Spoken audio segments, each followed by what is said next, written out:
श्री कृष्ण कहते हैं कि अगर जिंदगी में गुलाब की तरह खिलना है तो कांटों से तालमेल की कला सीखनी होगी। ये कभी मत सोचो कि आप कुछ नहीं कर सकते। हाँ, आप सब कुछ नहीं कर सकते, पर बहुत सी चीजें हैं जो आप कर सकते हैं। बस निर्धारित करो और अपना 100% दो। हर व्यक्ति का यह लक्ष्य है कि वह जो कर सकता है करे, जो बन सकता है बने, उसका जो भी सपना है वो पूरा करे। लेकिन इस समय से जो भी है उसका सम्मान करे और खुश रहे। जो मिलना है उसका स्वागत करो और जो मिला है उसका धन्यवाद। अपने गुणों को पहचानिए, इससे आपकी नींव मजबूत बनती है। लेकिन अपने अंदर की कमियों को भी पहचानिए, इससे चरित्र मजबूत बनता है। जो दूसरों को माफ करते हैं वो खुद से प्यार करते हैं, क्योंकि उन्हें मालूम है ऐसा करके मैं दूसरों पर नहीं बल्कि अपने आप पर एहसान कर रहा हूं और अपने जीवन में सुख समृद्धि ला रहा हूं। यदि कोई आप पर भरोसा और आपसे उम्मीद करता है तो ये उसकी मजबूरी नहीं बल्कि आपसे लगाव है और आप पर विश्वास है। कामयाबी सिर्फ वो नहीं है जो आप खूब पैसा और नाम कमा लेते हैं, बल्कि कामयाबी तो वो है जब आप अपना लक्ष्य प्राप्त कर लेते हैं, वो भी अपने असली आनंद में रहते हुए। भूखा इंसान सारी मर्यादा तोड़ देता है और पैसे का लालची इंसान इंसानियत ही छोड़ देता है। श्री कृष्ण कहते हैं कि कभी भी खुद को कम मत समझो। आपको भी उसी ईश्वर ने बनाया है जिसने दूसरों को।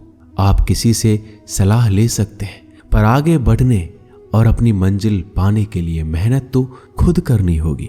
हाँ, मंजिल पाने के लिए आपको मेहनत और जोश की जरूरत होती है, पर बुद्धिमानी से और सोच विचार कर आगे बढ़े। जो जल्दीबाजी करते हैं वो गिर जाते हैं। जिंदगी में आगे बढ़ना है तो खुद पर भरोसा करो, दूसरों पर नहीं। जितनी बार आप गिरेंगे उतनी बार आप उठेंगे।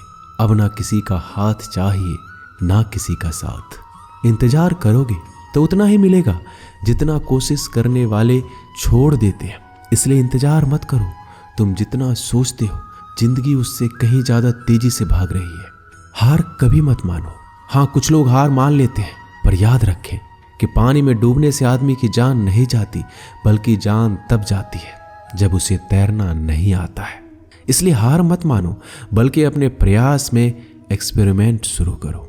असफलता का मतलब ये नहीं है कि आप जिंदगी में हार चुके हैं, बल्कि असफलता का साफ मतलब है कि आपको इसमें सुधार और संशोधन की जरूरत है। देखो, समझो और सोचो और फिर कोशिश करो जब तक सफल नहीं हो जाते। रिश्ते मुट्ठी में रेत के समान होते हैं। जोर से पकड़ो तब भी सरकते हैं और ढीले छोड़ो तब भी। इसलिए संभल कर पकड़ो। किसी भी समस्या का समाधान इस बात पर निर्भर करता है कि आपका सलाहकार कौन है। लोग तो आपके बारे में अंदाजा लगाते हैं, आप क्या हैं ये सिर्फ और सिर्फ आप ही जानते हैं। श्री कृष्ण कहते हैं कि साथ रहकर जो छल करे उससे बड़ा कोई शत्रु हो ही नहीं सकता, और जो हमारे मुंह पर हमारी बुराइयां बता दे उससे बड़ा हमारा कोई मित्र हो ही नहीं सकता। सहारा इंसान को खोखला कर देती है और उम्मीदें कमजोर। अपनी ताकत के बल पर जीना शुरू कर दीजिए। आपका खुद से अच्छा साथी और हमदर्द कोई और नहीं हो सकता। जिस इंसान की सोच और नीयत अच्छी होती है, भगवान उसकी मदद किसी न किसी रूप में करने आ ही जाते हैं। भाग्यशाली वो होते हैं जिन्हें समय और समझ दोनों एक साथ मिलती है, क्योंकि अक्सर समय पर समझ नहीं आती और जब समझ आती है तो समय चला जाता है। श्री कृष्ण कहते हैं, समझदार व्यक्ति जब संबंध निभाना बंद कर दे तो समझ जाओ कि उसके आत्मसम्मान को कहीं ना कहीं ठेस पहुंची है। अपने भीतर प्रेम रखो और सबका सम्मान करो। इसलिए नहीं कि मैं कह रहा हूं, बल्कि इसलिए कि ये तुम्हारा सौभाग्य है कि तुम इंसान हो। बस स्वयं में झांको और तुम पाओगे कि तुम्हारे भीतर भी कुछ ऐसा है जो किसी और के पास नहीं है। इसलिए इस धरातल पर जन्मा हर मनुष्य बहुमूल्य है। यदि जीवन में दुख मिले तो उसका सामना करो, या फिर ऐसे लोगों से जुड़ो जिनके होने से तुम्हारा जीवन धन्य हो जाए। कभी हिम्मत मत हारो, एक बार स्वयं पर विश्वास रखकर आगे कदम बढ़ाकर तो देखो, रास्ते स्वयं नजर आते चले जाएंगे। यदि आपका विश्वास अटल रहा तो मंजिल भी आपका इंतजार करते नजर आएगी। यदि कोई कार्य अच्छा है तो उसे तुरंत शुरू कर दो। लोगों के बारे में मत सोचो कि लोग क्या कहेंगे, क्योंकि कमी तो लोग ईश्वर में भी निकाल देते हैं। तो आप क्या चीज हो? अधिक सोचने की जगह अधिक करने में विश्वास रखो। अधिक करने की जगह सही करने में विश्वास रखो, और सही करने के लिए आपको सही सोचना होगा। अतः कम सोचो मगर अच्छा सोचो। जीवन में पैसा सब कुछ नहीं होता, लेकिन जीवन में पैसा बहुत कुछ जरूर होता है। और जो व्यक्ति बहुत कुछ को सब कुछ समझ बैठता है, अंत में उसके पास कुछ भी नहीं बचता। समय का उपयोग करके बहुत सा धन कमाया जा सकता है, लेकिन धन का उपयोग करके एक पल भी नहीं बढ़ाया जा सकता। अतः समय का सही उपयोग करना सीखो। लोहे को कोई नष्ट नहीं कर सकता, लेकिन लोहे पर लगी जंग उसे धीरे धीरे नष्ट कर देती है। इसी प्रकार कोई आपको हरा नहीं सकता, लेकिन आपकी गलत सोच आपको धीरे धीरे हार के द्वार पर खड़ा कर देगी। इसलिए अच्छा सोचो और जीत जाओ। जीवन में उछलो तो ऐसे कि सारे आसमान को छू लो। जीवन की गहराई में ऐसे डूबो कि उसके सभी चमकते मोती खोज निकालो। फैलो तो ऐसे कि पूरी कायनात में समा जाओ, और सुकड़ो तो ऐसे कि हर किसी के दिल में समा जाओ। अच्छा सोचोगे तो अच्छा वापस आएगा, बुरा सोचोगे तो बुरा वापस आएगा। मीठा बोलोगे तो मीठी बोली ही दूसरों से सुनोगे, कड़वा बोलोगे तो खरी खोटी ही सुनोगे, क्योंकि हम जो देते हैं वही हमें वापस मिलता है। एक निश्चित लक्ष्य को लेकर सही राह पर चलना जीवन यात्रा कहलाता है, और बिना लक्ष्य को लिए हुए किसी भी रास्ते पर चलना जीवन का भटकाव कहलाता है। इसलिए कम से कम एक लक्ष्य आपके पास हमेशा होना चाहिए। श्री कृष्ण कहते हैं, किसी भी कार्य में जल्दीबाजी मत करो। जल्दीबाजी आपको भटकाव की ओर ले जाएगी। भटकने से अच्छा है कि थोड़ा रुको, समझो और फिर चलो। आपका दिमाग एक भट्टी की तरह है जो हर समय आपके अनंत विचारों की ऊर्जा से गर्म रहता है। अब यह आप पर निर्भर करता है कि आप इस ऊर्जा का उपयोग किस तरह करते हो।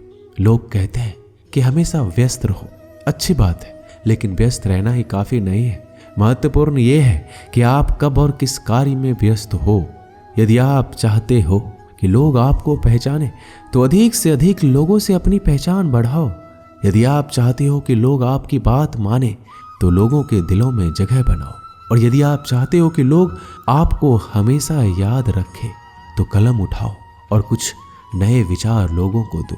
अगर आप अच्छे कार्य करते हो तो दूसरों के सामने अपनी तारीफ कभी मत करो, क्योंकि यदि आपके कार्य वास्तव में अच्छे हैं तो आपके अच्छे कार्य ही सबको बता देंगे कि आप कैसे हो।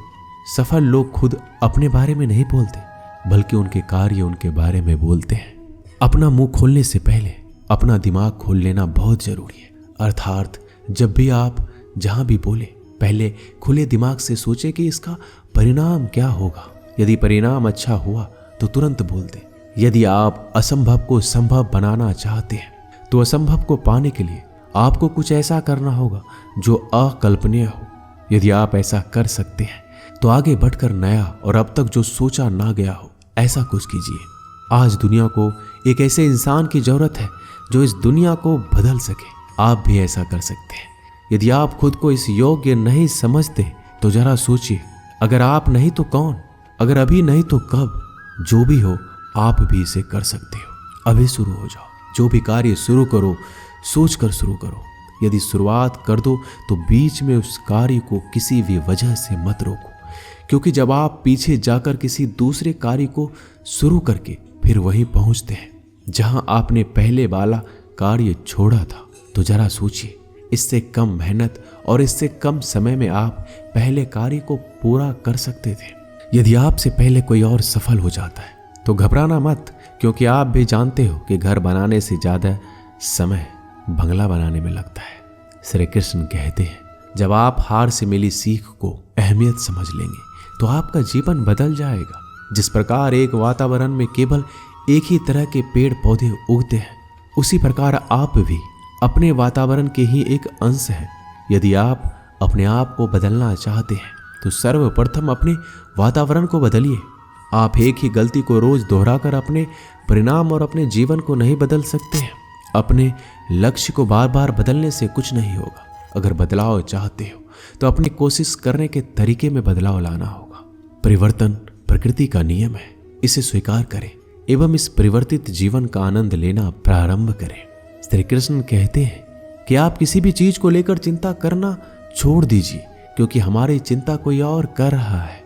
इसलिए आप चिंता छोड़ उस काम पर पूरा फोकस लगा दीजिए जिससे आप अपने जीवन को बेहतर बनाने के लिए करना चाहते हैं। अगर ये सब करते हुए आपके साथ कुछ भी बुरा हो जाता है तो भी बिना रुके आपको अपनी मंजिल तय करनी होगी, आगे बढ़ना होगा, क्योंकि हमारे साथ जो कुछ भी बुरा या अच्छा होता है यह सब कुछ पहले से तय होता है। इसलिए इस बारे में चिंता करके आप अपना समय बर्बाद करेंगे और कुछ नहीं।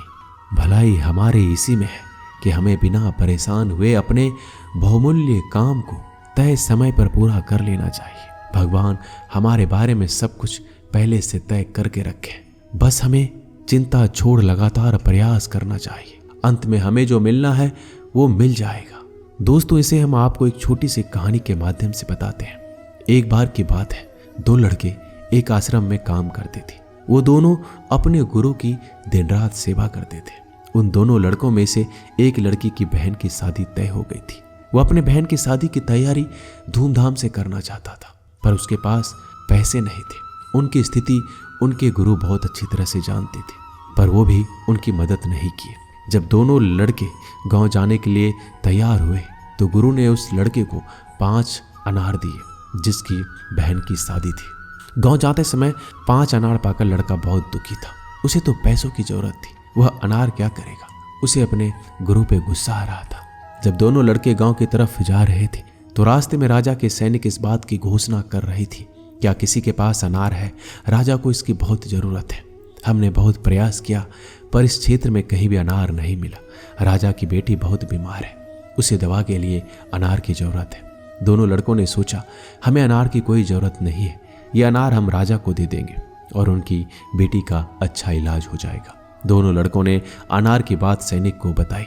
सैनिक उन दोनों लड़कों को लेकर राजमहल पहुंचे और लड़कों ने अनार राजा को सौंप दिया। राजा ने उन्हें इसके लिए बहुत सारा इनाम दिया, पैसा, जेवरात और बहुत कुछ। उस लड़के की बहन की शादी बहुत ही धूमधाम से हो गई। अब उस लड़के को इस बात पर अफसोस हो रहा था कि उसने बिना सोचे समझे अपने गुरु को कोस रहा था और उन्हें भला बुरा कह रहा था। दोस्तों, मैं आशा करता हूँ कि इस कहानी से आपने बहुत कुछ सीखा होगा। बस इस वीडियो में इतना ही। मिलते हैं अगले वीडियो में, तब तक के लिए अपना ख्याल रखिएगा। धन्यवाद। जय श्री कृष्णा।